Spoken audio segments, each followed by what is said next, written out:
സഭയിൽ ചോദ്യോത്തരവേള പുരോഗമിക്കുകയായിരുന്നു. അതിന്റെ തത്സമയ സംരക്ഷണമാണ് പ്രേക്ഷകർ കണ്ടത്. മറ്റൊരു പ്രധാനപ്പെട്ട വാർത്തയിലേക്ക്. വിദ്യാർത്ഥികളുടെ യാത്രാ കൺസെഷൻ ഒഴിവാക്കണമെന്ന് Kerala private bus operators association. ആവശ്യമെങ്കിൽ 18 വയസ്സ് വരെയുള്ള വിദ്യാർത്ഥികൾക്ക് മാത്രമേ യാത്രാ സൌജന്യം നൽകൂ. ഇക്കാര്യത്തിൽ സർക്കാർ അനുകൂല നിലപാട് സ്വീകരിച്ചില്ലെങ്കിൽ ഏപ്രിൽ 1 മുതൽ സമരത്തിലേക്ക് നീങ്ങാനാണ് തീരുമാനം.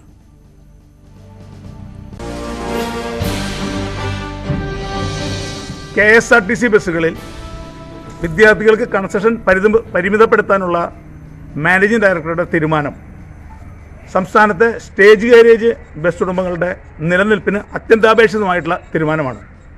എന്നാൽ ഇന്നത്തെ സാഹചര്യത്തിൽ 97 രൂപ ഒരു ലിറ്റർ ഡീസലിന് വിലയുള്ള ഈ സാഹചര്യത്തിൽ 1 രൂപയ്ക്കാണ് വിദ്യാർത്ഥികളെ ഞങ്ങൾ കയറ്റി കൊണ്ടുപോകേണ്ട സ്ഥിതിയുള്ളത്. അപ്പോൾ ഈ വിദ്യാർത്ഥികളുടെ യാത്രാ നിരക്കിൽ വർധനവ് അനുവദിക്കാത്ത പക്ഷം സംസ്ഥാനത്തെ സ്വകാര്യ ബസ്സുകൾക്ക് തുടർന്ന് സർവീസ് നടത്താൻ കഴിയാത്ത സ്ഥിതി വരും. കഴിഞ്ഞ ബസ് ചാർജ് വർധനവ് കാലഘട്ടത്തിൽ 2 മാസത്തിനുള്ളിൽ വർദ്ധിപ്പിച്ച തരാമെന്ന് പറഞ്ഞിട്ടുള്ള ബഹുമാനപ്പെട്ട ഗതാഗത വകുപ്പ് മന്ത്രി അന്ന് യാത്രാ നിരക്ക് വർദ്ധിപ്പിച്ചതിന് ശേഷം 2 മാസം കഴിഞ്ഞ് വീണ്ടും ആവശ്യപ്പെടുമ്പോൾ അദ്ദേഹം പറഞ്ഞത് ഇനി 6 മാസത്തേക്ക് പഠിക്കാൻ ഒരു കമ്മീഷനെ വെച്ചിട്ട് കമ്മീഷൻ്റെ തീരുമാനമാവട്ടെ എന്നാണ്.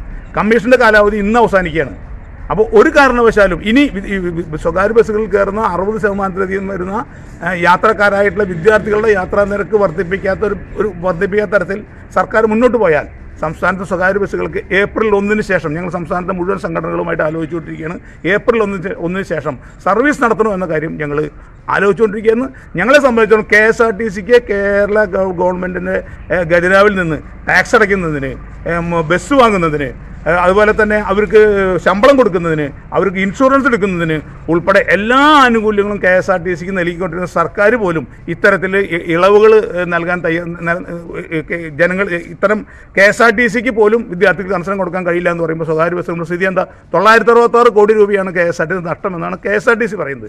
ഞങ്ങൾ കേവലം 4500 ബസ്സിൽ 1500 ബസ്സുകൾ മാത്രം ഓർഡിനറി ഓടുന്ന KSRTC നഷ്ടം 4 കൊല്ലത്തേക്ക് ഈ പറയുന്ന 966 കോടിയാണെങ്കിൽ സ്വകാര്യ ബസ് ഉടമകൾ 12,600 സ്വകാര്യ ബസ്സിനുള്ള നഷ്ടം ഏതാണ്ട് 8,000 കോടി രൂപയോളം വരും. അതുകൊണ്ട് ഇത്തരം നഷ്ടം സഹിച്ച് ഇനി കേരളത്തിലെ വിദ്യാർത്ഥികളെ സ്വകാര്യ ബസ്സിൽ കയറ്റിക്കൊണ്ടുപോകാൻ ഞങ്ങൾക്ക് കഴിയില്ല. ഈ വിവരം ഞങ്ങൾ ബഹുമാനപ്പെട്ട ഗതാഗത മന്ത്രിയെ അറിയിച്ചിട്ടുണ്ട്. ഞങ്ങൾ പ്രത്യക്ഷമായിട്ട് സമര പരിപാടിയിലേക്ക് നീങ്ങാനാണ് ഞങ്ങൾ ആലോചിച്ചുകൊണ്ടിരിക്കുന്നത്.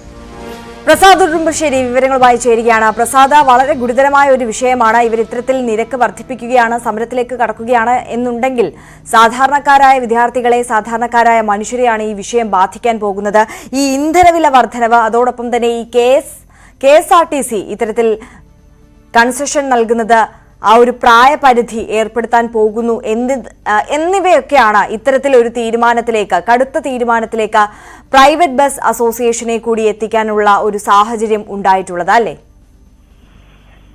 നേരത്തെ തന്നെ സ്വകാര്യ ബസ് ഉടമകൾ ഇക്കാര്യം ആവശ്യപ്പെട്ടിരുന്നതാണ്. അതായത് വിദ്യാർത്ഥികളുടെ കൺസെഷൻ നിരക്കിൽ മാറ്റം വരണം എന്നുള്ളതായിരുന്നു അവരുടെ ആവശ്യം. നിലവിലുള്ള കൺസെഷനേക്കാൾ കൂടുതൽ അതിന്റെ ശതമാനം വർദ്ധിപ്പിക്കണമെന്ന ആവശ്യം ഉന്നയിച്ചിരുന്നു. പക്ഷേ അതിന് വിദ്യാർത്ഥി സംഘടനകളും അതോടൊപ്പം തന്നെ സർക്കാരും അനുകൂല നിലപാടല്ല സ്വീകരിച്ചിട്ടുള്ളത്. പക്ഷേ ഇപ്പോൾ KSRTCക്ക് വിദ്യാർത്ഥികളുടെ കൺസെഷൻ നിരക്കിൽ KSRTC അതിൽ പരിമിതപ്പെടുത്താൻ പോകുന്നു, നിയന്ത്രണം കൊണ്ടുവരാൻ പോകുന്നു എന്നുള്ള പ്രഖ്യാപനം വന്നതിന് തൊട്ട് പിന്നാലെയാണ് സ്വകാര്യ ബസ് ഉടമകൾ വിദ്യാർത്ഥികൾക്കുള്ള കൺസെഷൻ പൂർണ്ണമായും, സ്വകാര്യ ബസ്സുകളിലുള്ള കൺസെഷൻ പൂർണ്ണമായും ഒഴിവാക്കണമെന്ന ആവശ്യം ഉന്നയിച്ചിട്ടുള്ളത്. അതല്ല എങ്കിൽ വളരെ പരിമിതപ്പെടുത്തുക എന്നുള്ളതാണ് അവരുടെ ഒരു പ്രധാന ആവശ്യം. ഒരുപക്ഷെ അത് തന്നെയായിരിക്കും ലക്ഷ്യമിടുന്നത്. അതുകൊണ്ടുകൂടിയാണ് കൺസെഷൻ പൂർണ്ണമായും ഒഴിവാക്കണമെന്ന ആവശ്യവുമായി ഇപ്പോൾ രംഗത്ത് വന്നിട്ടുള്ളത്. സർക്കാർ നേരത്തെ ഇക്കാര്യം ചർച്ച ചെയ്തപ്പോൾ ഒരു കമ്മീഷൻ നിയോഗിക്കുകയും ആ കമ്മീഷൻ പഠിച്ചതിന് ശേഷം നിലപാടെടുക്കാമെന്ന് സർക്കാർ അറിയിക്കുകയും ചെയ്തിരുന്നു. പക്ഷേ ആ കമ്മീഷൻ ഇന്നാണ് അതിന്റെ റിപ്പോർട്ട് നൽകേണ്ട അവസാനത്തെ തീയതി. ഇത് സംബന്ധിച്ച് ഒരു അനുകൂല തീരുമാനവും സർക്കാരിന്റെ ഭാഗത്തുനിന്ന് ഉണ്ടായിട്ടില്ല എന്നതും സ്വകാര്യ ബസ് ഉടമകൾ പറയുന്നു. ഇതിൽ അനുകൂല തീരുമാനമില്ല എങ്കിൽ ഏപ്രിൽ 1 മുതൽ പ്രത്യക്ഷ സമരത്തിലേക്ക് ഇറങ്ങുമെന്നാണ് സ്വകാര്യ ബസ് ഉടമകൾ വ്യക്തമാക്കിയത്. എന്തായാലും അടുത്ത അധ്യയന വർഷം മുതൽ ഒരുപക്ഷെ വിദ്യാർത്ഥി സംഘടനകളുടെ നിലപാടെല്ലാം തന്നെ ഇതിൽ വളരെ പ്രധാനപ്പെട്ടതാണ്. എന്ത് നിലപാട് സ്വീകരിക്കുമെന്നുള്ളതും സർക്കാരും ഇക്കാര്യത്തിൽ അനുകൂല നിലപാട് സ്വീകരിക്കുമെന്നുള്ളതെല്ലാം കണ്ടറിയണം. എന്തായാലും സ്വകാര്യ ബസ് ഉടമകൾ ഈ അനുകൂല തീരുമാനം ഉണ്ടായിട്ടില്ല എങ്കിൽ സമരവുമായി രംഗത്തിറങ്ങുമെന്നാണ് പ്രഖ്യാപിച്ചിട്ടുള്ളത്. ശരി പ്രസാദ്, വിദ്യാർത്ഥികളുടെ യാത്രാ കൺസെഷൻ ഒഴിവാക്കണമെന്ന് Kerala private bus operators association ആവശ്യപ്പെട്ടിരിക്കുന്നു. ആവശ്യമെങ്കിൽ 18 വയസ്സ് വരെ മാത്രമേ കൺസെഷൻ അനുവദിക്കാൻ കഴിയുകയുള്ളൂ. ഈ നിബന്ധന പാലിച്ചില്ലെങ്കിൽ, അനുവദിച്ചു നൽകിയില്ലെങ്കിൽ ഏപ്രിൽ 1 മുതൽ സമരത്തിലേക്ക് കടക്കുമെന്നുള്ളതാണ് അവർ അറിയിക്കുന്നത്. വാർത്തകളിലേക്ക് എത്താം. ഒരു പ്രധാനപ്പെട്ട വാർത്തയിലേക്ക്.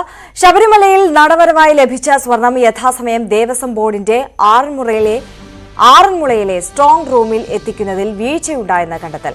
180 പവൻ സ്വർണം എത്തിക്കുന്നതിൽ വീഴ്ചയുണ്ടായതായാണ് തിരുവാഭരണം കമ്മീഷണർ കണ്ടെത്തിയിരിക്കുന്നത്. ശശി നാരായണൻ വിവരങ്ങളുമായി ചേരുകയാണ്. ശശി, എന്താണ് ഇതിന്റെ വിശദാംശങ്ങൾ? ശബരിമല നടപടിയിൽ ലഭിച്ച സ്വർണം എത്തിക്കുന്നതിൽ വീഴ്ച കണ്ടെത്തിയിട്ടാണ് ഇപ്പോൾ ഉള്ളത് ഒരു വിവരം. കാരണം ആറന്മുളയിലെ സ്ട്രോങ് റൂമിലാണ് ഈ ശബരിമലയിലെ സ്വർണം സൂക്ഷിക്കുന്നത്. സാധാരണഗതിയിൽ തീർത്ഥാടനം കഴിഞ്ഞാൽ അവിടെ ലഭിക്കുന്ന നടപടിയായി ലഭിച്ച സ്വർണം ഇവിടെ കൊണ്ട് ആ നട അടയ്ക്കുന്ന സമയം തന്നെ ആ ദിവസം തന്നെ ഇവിടെ എത്തിക്കുകയാണ് പതിവ്. പക്ഷേ ഈ കാര്യത്തിൽ ഒരു വീഴ്ച ഉണ്ടായിട്ടുണ്ട്. 180 പവൻ സ്വർണം എത്തിക്കുന്നതിൽ വീഴ്ച ഉണ്ടായതാണ് തിരുവാഭരണം കമ്മീഷൻ കണ്ടെത്തിയിരിക്കുന്നത്. ഈ സ്വർണം ഇന്നലെയാണ് എത്തിച്ചത്. ഡിസംബർ 27 മുതൽ ജനുവരി 19 വരെ ലഭിച്ച 180 പവൻ സ്വർണം ഈ ആറന്മുളയിലെ സ്ട്രോങ് റൂമിൽ എത്തിക്കുന്നതിൽ വീഴ്ച ഉണ്ടായെന്നാണ് തിരുവാഭരണ കമ്മീഷൻ ഇത് പരിശോധിച്ച ശേഷം കണ്ടെത്തിയിരിക്കുന്നത്. എല്ലാം നിലവിൽ ലഭിച്ച സ്വർണ്ണം എല്ലാം എത്തിച്ചിട്ടുണ്ട്. പക്ഷേ ഇത്രയും ദിവസം താമസിച്ചതാണ് ഒരു വീഴ്ചയായി കാണുന്നത്. സാധാരണ ഇതിൽ ഉദ്യോഗസ്ഥർ പറയുന്നത് ഇത് ശബരിമലയിൽ സൂക്ഷിച്ചിരുന്നു എന്നുള്ളതാണ്. പക്ഷേ സ്വർണം എത്തിച്ചത് ഇന്നലെയാണ്. ഇത്തരം ഒരു ആരോപണം ഇത് ഇത്രയും ദിവസം കാലതാമസം എടുത്തത് എന്തുകൊണ്ടാണ് എന്നാണ് പറയുന്നത്.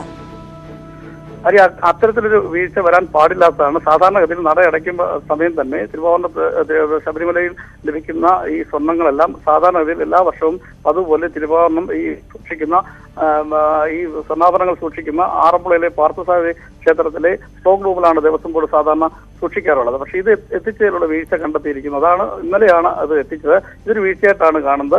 പക്ഷേ ഇത് ഈ ദേവസ്വം ബോർഡിലെ ഉദ്യോഗസ്ഥർ പറയുന്നത് ശബരിമല തന്നെ ആയിരുന്നു സ്വർണ്ണ ഉരുപ്പടികൾ സൂക്ഷിച്ചിരുന്നത് എന്നുള്ള രീതിയിലാണ് പറയുന്നത്. പക്ഷെ അത് അത്തരത്തിൽ പാടില്ല എന്നുള്ളത് ഒരു വീഴ്ചയായി തന്നെയാണ് ഇപ്പോൾ പരിശോധനയിൽ കണ്ടെത്തിയിരിക്കുന്നത്. എന്തായാലും അത്തരം ഒരു പക്ഷേ ഈ സീസൺ സമയത്ത് ഈ സ്വർണ്ണാഭരണങ്ങളൊക്കെ ഇത്തരത്തിൽ എത്തിക്കുന്നതിൽ വീഴ്ച ഉണ്ടായെന്നുള്ളതൊക്കെ വലിയൊരു ആരോപണം ഉണ്ടായിരുന്നു.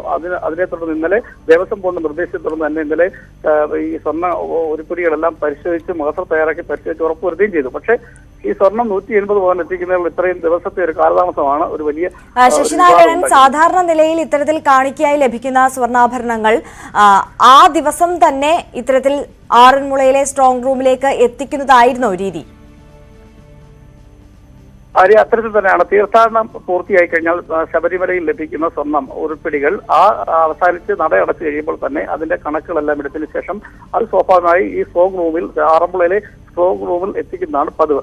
ഇതിൽ ഇപ്പോൾ ഒരു വീഴ്ച ഉണ്ടാക്കി. ഇന്നലെ എത്തിക്കുന്നത് ദിവസം ഇത്രയും പിന്നെ എത്തിക്കുന്നത്. അതാണ് ഒരു വീഴ്ചയായി കണ്ടെത്തിയിരിക്കുന്നത്. ആര്യ ശരി, ശശിനാരായണനാണ് വിവരങ്ങൾ നൽകിയത്. ശബരിമലയിൽ നടപരവായി ലഭിച്ച സ്വർണം യഥാസമയം ദേവസ്വം ബോർഡിന്റെ ആറന്മുളയിലെ സ്ട്രോങ് റൂമിൽ എത്തിക്കുന്നതിൽ വീഴ്ചയുണ്ടായതായി കണ്ടെത്തിയിരിക്കുന്നു. 180 പവൻ സ്വർണമാണ് ഇത്തരത്തിൽ യഥാസമയം എത്തിക്കാതിരുന്നത്. ശശിനാരായണനാണ് വിവരങ്ങൾ നൽകിയത്.